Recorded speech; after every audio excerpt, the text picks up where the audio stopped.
Welcome, welcome, one and all. I am Wildebeest, and today I'm going to be taking a look at the death battle between Ash versus Yugi.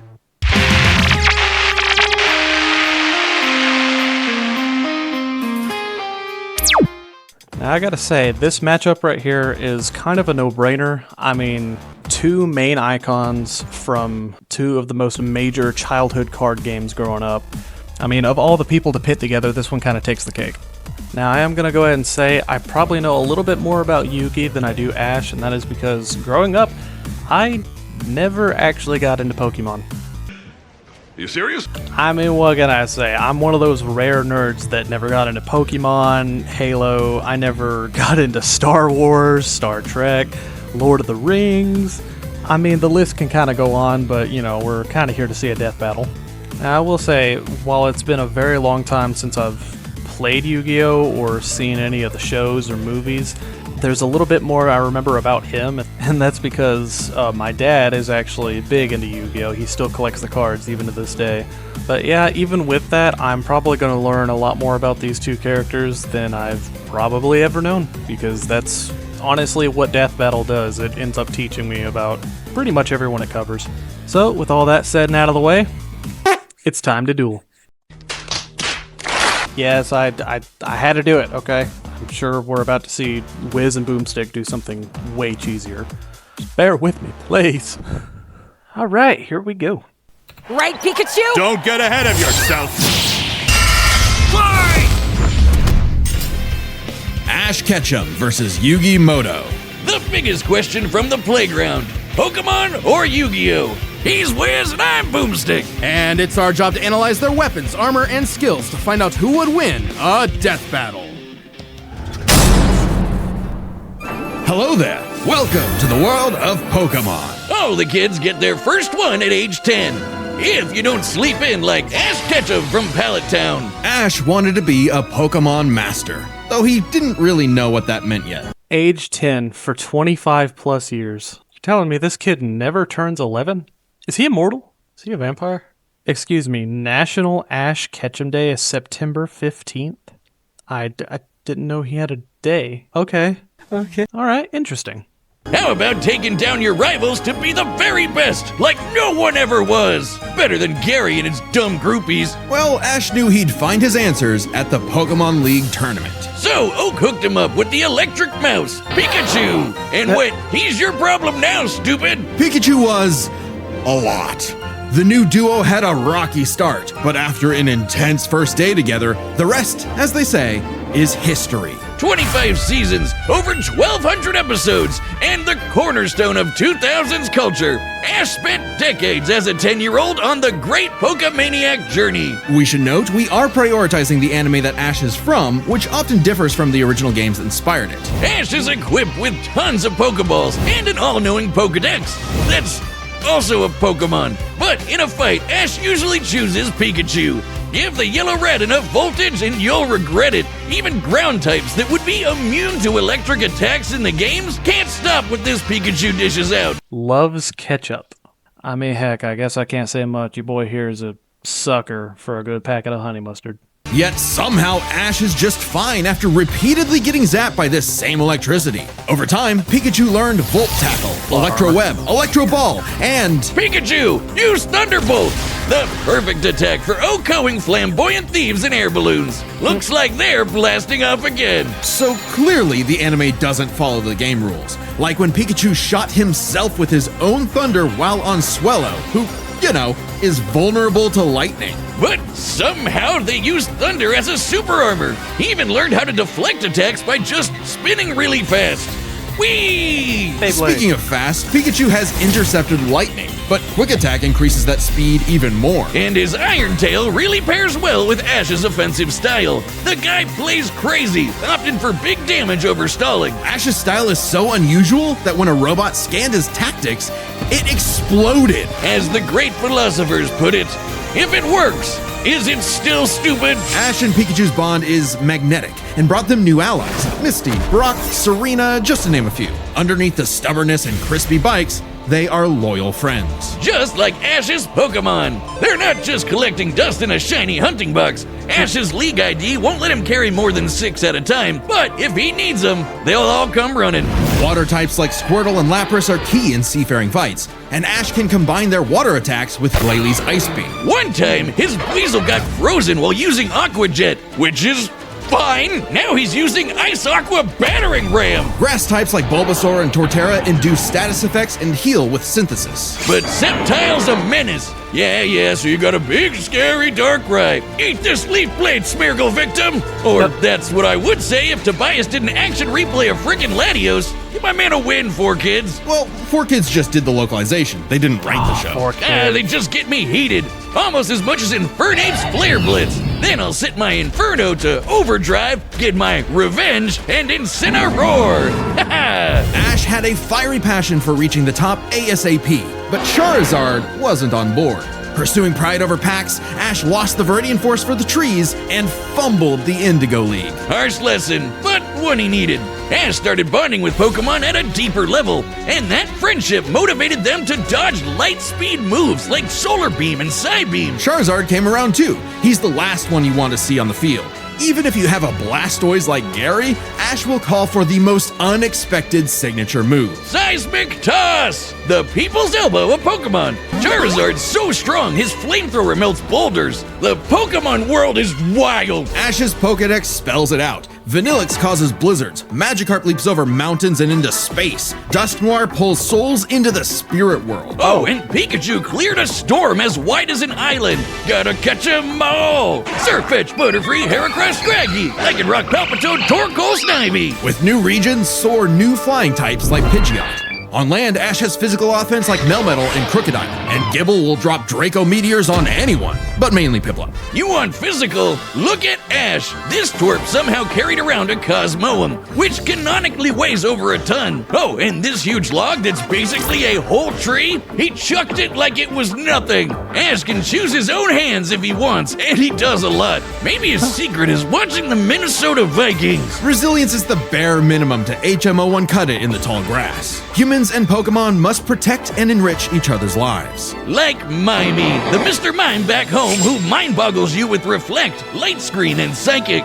Yep, that Mr. Mime, the stepdad who Ash caught in a Pokeball and brought home. Oh, so that's how it works. Ash figured out new ways to bond with his pals with Aura. It's a life force that interacts with souls and links Ash with Lucario. This Jackal excels at CQC and shoots steel beams and aura spheres. And with Mega Evolution, Lucario's power surges enough to defeat champion Cynthia's Garchomp. A Mega would have been handy at the Safari Zone when Ash accidentally caught 30 Tauros.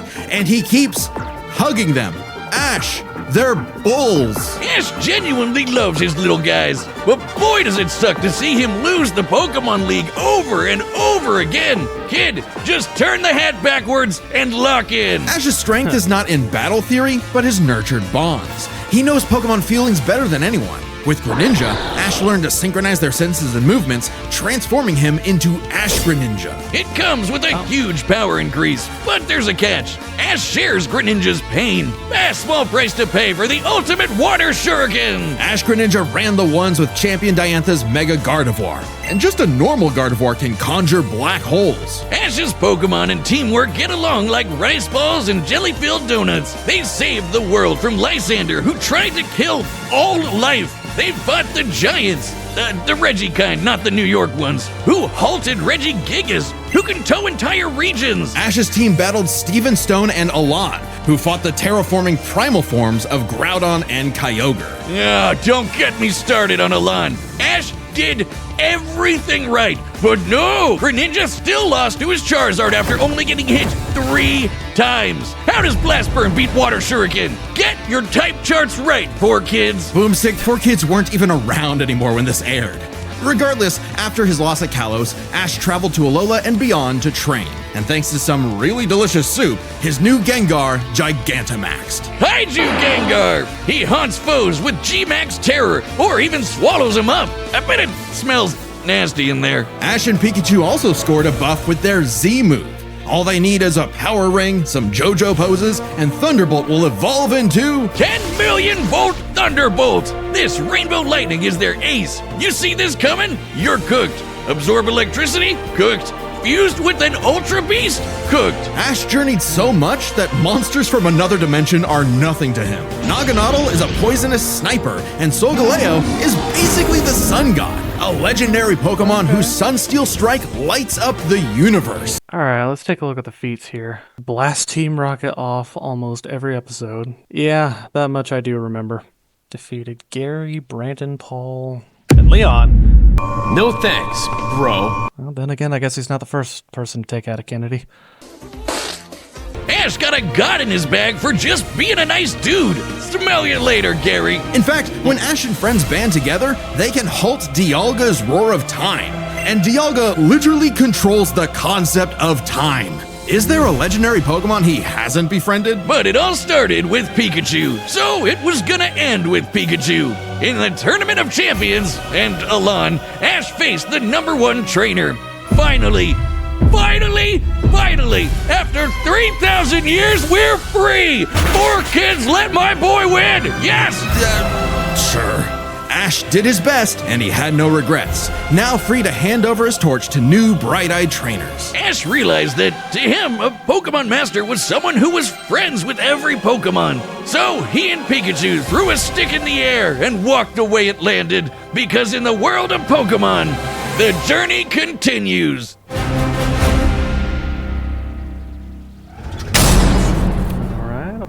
Many a theorist have tried to solve the mystery of ancient Egypt. What was the secret to such a glorious civilization? Time travel? The Divine Hand? Aliens? Nah, they were gamers. Egyptians played games with sorcery. These magical ceremonies punished dark hearts with swift death. The Shadow Game. No, Wiz, they were banished to the Shadow Realm. Wink. Sadly, the way of the Shadow Games was lost across time and the pieces of the Millennium Puzzle. It's said the one who solves the puzzle would pass judgment on evil. And in the modern day, Yugi Muto reassembled it and wished for a friend. Yugioh! Turn that jam up! Yugi was a shy kid that helped run his grandpop's game shop. Age 18, okay, so not immortal. Titled King of Games. Friends with isn't that the monkey from Generator Rex? But little did he know that completing the puzzle would link his spirit to an ancient pharaoh. Yami, always willing to lend Yugi a hand, and always on demon time while doing so. He's anime Jigsaw. Yami wants to play a Shadow Game. Whether it's Brittle Air Hockey, Mario Party with Chloroform, or the game that would take his world and ours by storm, Duel Monsters. It's a summoner's war. Time to send monsters to the graveyard and take your foe down to 0 life points.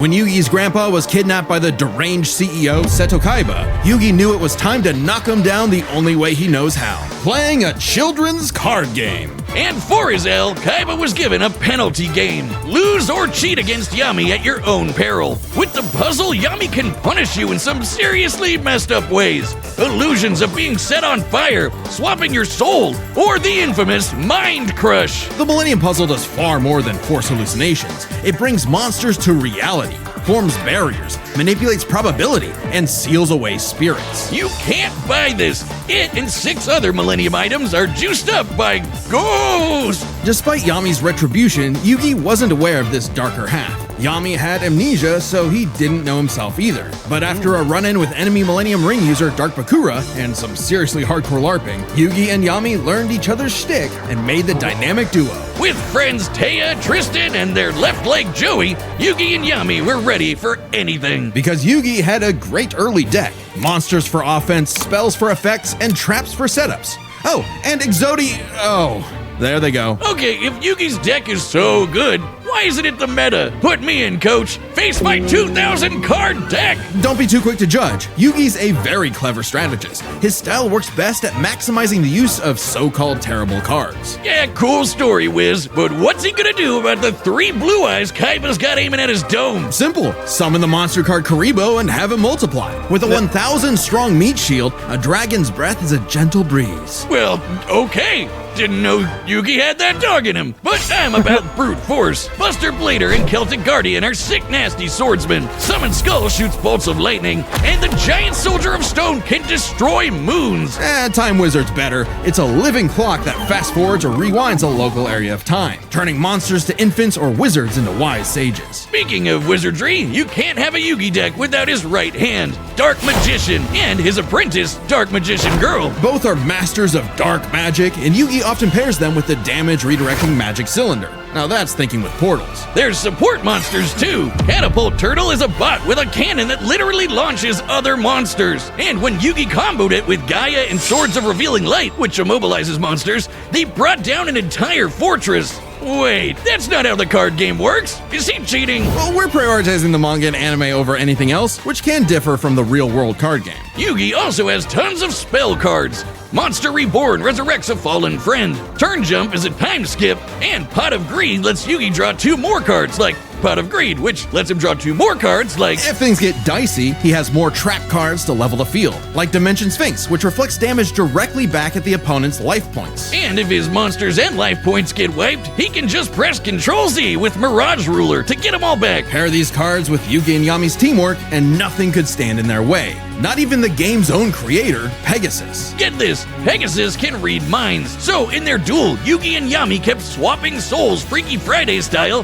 trusting each other to pick up on the strategies they left behind. And the mind reader was stumped. Yeah, they cheated. No, Pegasus was reading their minds. Regardless, Yugi and Yami are an excellent dueling pair. Yami trusts Yugi to improve on his plans, while Yugi expects Yami to be his bolder half. They're not just smart. These card-slinging geeks are somehow expected to be fit enough to dodge lasers, resist getting their souls ripped out, and survive attacks from duel monsters. Even the most common duel monster can cause tsunamis, rain down meteors, and wreck cities. And all of this power culminated in Battle City, hosted by Kaiba Corp. Because Kaiba really wanted that salty run back against his rival. Salt only surpassed by Yami's biggest hater, Merrick, who wanted the 3 Egyptian god cards to take him out. These cards were Slifer, the Electric Dragon, Ra, the God Phoenix, and Obelisk, who strikes with the power of infinity. This was a different ball game altogether, but Yugi was starting to stand on his own 2 feet. So Yami and Yugi kept dueling on in a battle city that never wants to end. Or stop bullying Joey. But to claim the Egyptian gods, Yugi and Yami had to face them in duels, pulling off some ridiculously high IQ plays. When battling Slifer, they used a handful of weak cards to create an infinite combo of attacks that went past the gods' limits. And later, Yugi combined Dark Magician and Dark Magician Girl's magic into Black Burning magic, promptly defeating Ra. This ain't new for the magicians. In the movie Bonds Beyond Time, they did something similar against Paradox. It's kinda crazy that together, the magicians can defeat the 10-star gods, which are way stronger than mid-tier monsters that are 5 to 9 stars. Mid-tier cards aren't pushovers. Darkhold Dragon is a sentient black hole, planet alignment moves solar systems, and Jaden's Glow Neos destroyed a relativity field that spawned an entire universe. But at the top would be the great evil god Zork, who showed up to plunge existence into the realm of darkness. It was time for Yugi to finish the puzzle of who Yami really is. If the monsters weren't real before, they sure were now. Everyone has soul energy, Ba, which manifests as Ka, or a spirit. When used in tandem with the bonds of his cards, Yugi can will duel monsters into reality, even drawing anyone he wishes by believing in the heart of the cards. I knew it! He's been cheating all this time! He doesn't just make up rules, he's stacking his deck! Not at all. For Yugi, drawing the card he needs isn't just luck, it's an actual skill that he developed. It's even expanded in following series like GX and 5Ds. Okay, well, I'd be the king of games too if I could just decide I have a royal flush every round. Whatever. Yami rediscovered his Egyptian past, his multiple lifelong bonds, and his real name, Atem. Claiming his place as the ruler of the afterlife, Atem fused the Egyptian god cards to summon Harakti, the creator of light. She's the ultimate duel monster who banished Zork and all of his scary darkness for good. The epitome of, screw you, I win. Dodged light speed lasers. Atem blocked a full power blast from Zort. Defeated Pegasus, Mari, Darts, Darth Bakura, Kaiba, Aigami, Zork, and Atem. Wait, so the Pharaoh defeated the Pharaoh, or Yugi defeated the Pharaoh? Because that's Yumi's real name, is Atem, right? I swear I'm paying attention, I am. No kidding, for Harakti created Yu-Gi-Oh's multiverse with that same light. Judgment had passed. Across many duels, evil was vanquished. There was only one more thing left to do. A post-game boss duel between Yugi and Atem. Their farewell was both climactic and bittersweet. Yugi had grown as a duelist and a person. His victory proved that he no longer needed Atem's help to be his bolder half. Even when Atem was an entire dimension away or busy slapping the end of existence, he and Yugi would always be bros. Okay, it should have been me, not him. I'm sorry I called you a cheater. I was jealous. You're so cool. Yugi moved on to a career in game design and passed the torch to future duelists. He would be remembered as the greatest duelist there ever was. Except to Kaiba, who tried to ascend to the afterlife to rematch Atem. Goes to show you that money can't buy you happiness, but it sure can buy you a sweet rocket ship. There will always be another story, another duel, another game. And you won't find yourself a better opponent than the king of games. All right, the combatants are set, and we've run the data through all possibilities. Before we start, let's lay some ground rules. We're treating this as a real-time fight, much like typical battles in the Pokemon anime and duels later on in the Yu-Gi-Oh anime. And given that the rules of Pokemon and duel monsters are clearly incompatible, we'll allow them to summon anything that's reasonably available to them. It's time to death battle! See, I told you.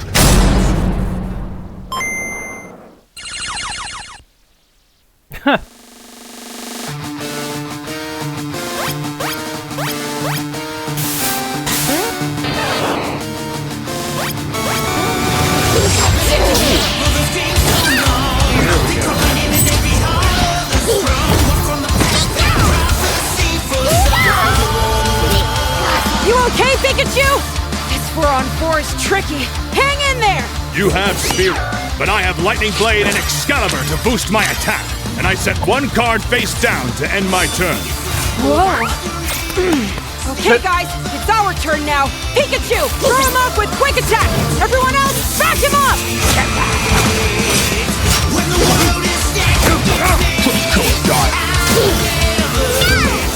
Great job!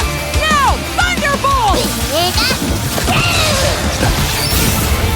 Don't get ahead of yourself. You forgot about my face down card. Rise! Dimension Sphinx!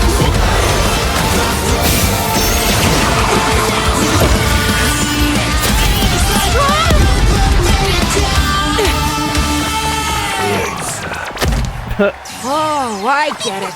Good thing we brought them all, right, Pikachu? What do you mean, them all?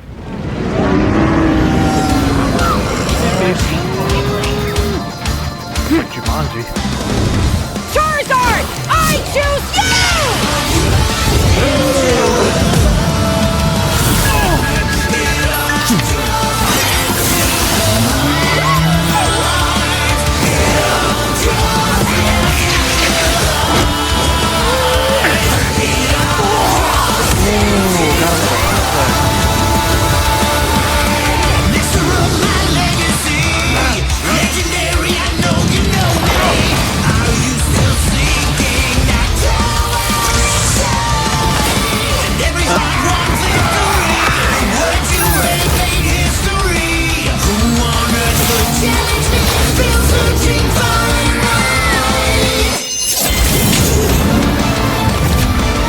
Okay. Aha! I gotta say, I am loving this track right now.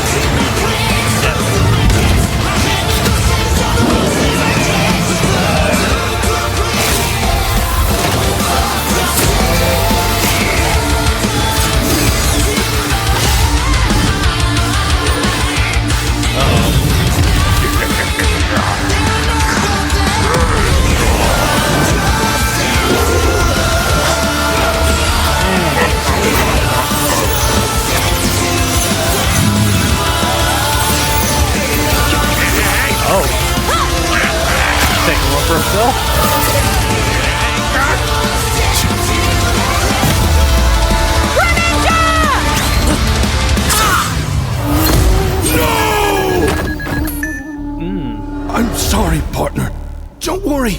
It's my turn now.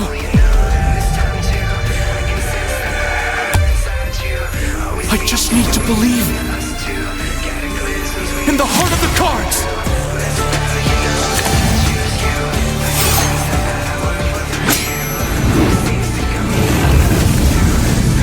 Who's that Pokemon? Araxi, Goddess of Light! This is it!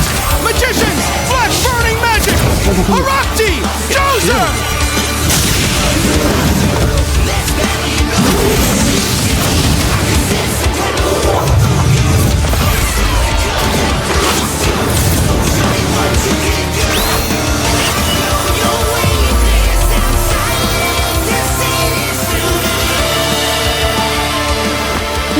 Pikachu, let's finish this. Together!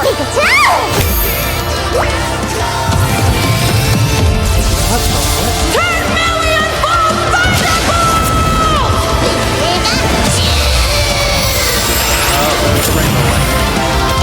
You activated my trap card, Magic Cylinder! With it, I'll send your Thunderbolt back to attack your life points directly!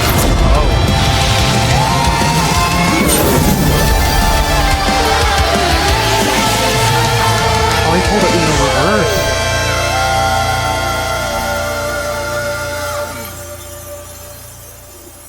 That was an awesome duel, Ash.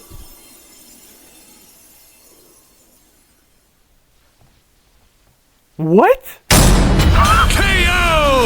Oh, my childhood! Whiz, quick! I need your tears! We can save him! There's a lot to this, so let's break it down by experience, strategy, and monsters. man. Starting with experience. Both Ash and Yugi have risen to the top, beating the best of the best, and traveled all over the world. But Ash traveled more, was in more tourneys, and saved the world way more often. And despite what people say, he wins a lot. Even Atem's stint as the Pharaoh doesn't tip the scale, since he wasn't in charge for very long.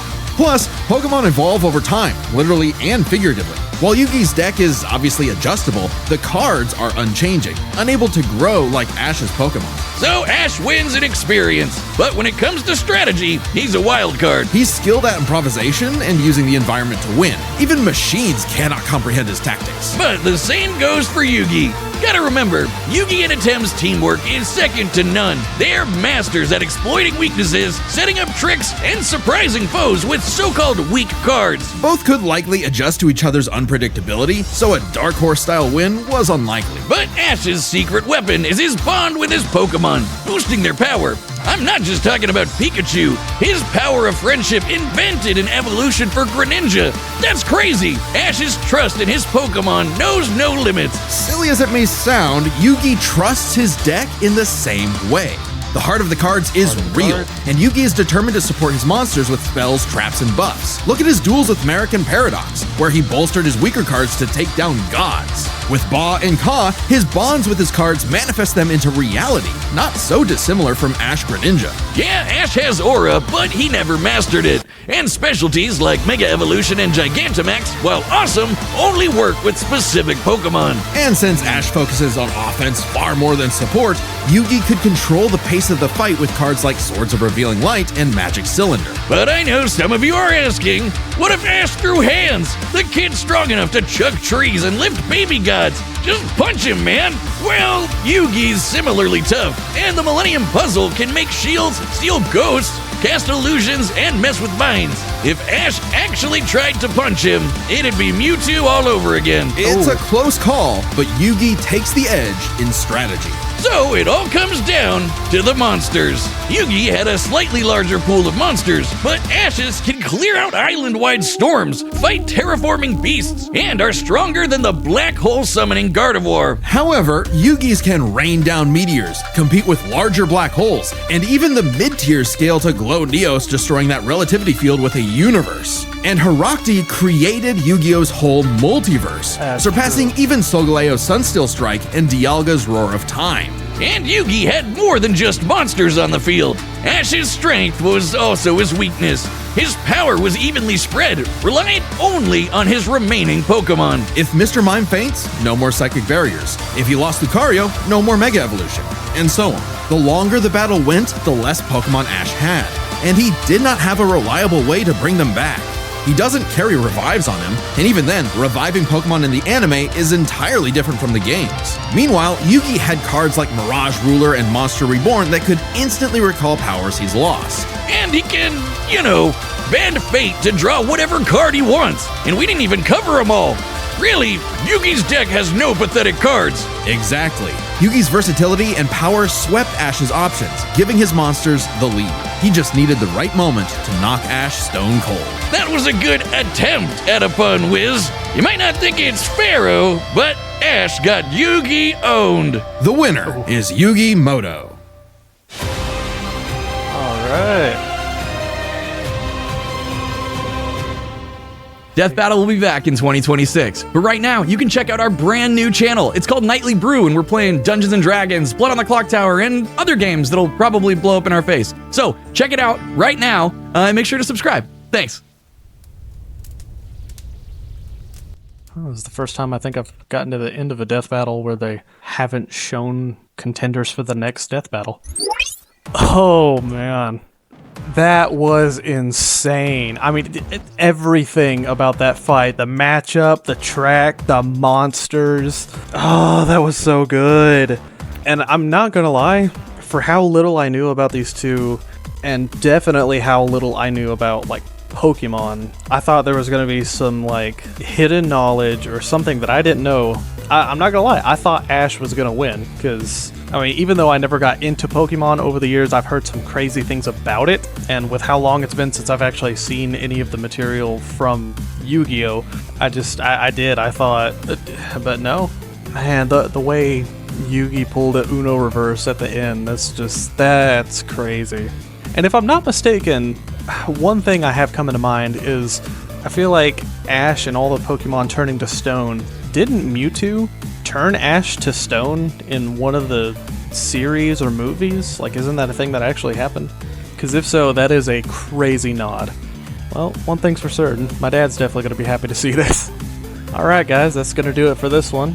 Like the video if you like it, subscribe if you haven't already, and I hope you all have a great-tastic day. Stay feral.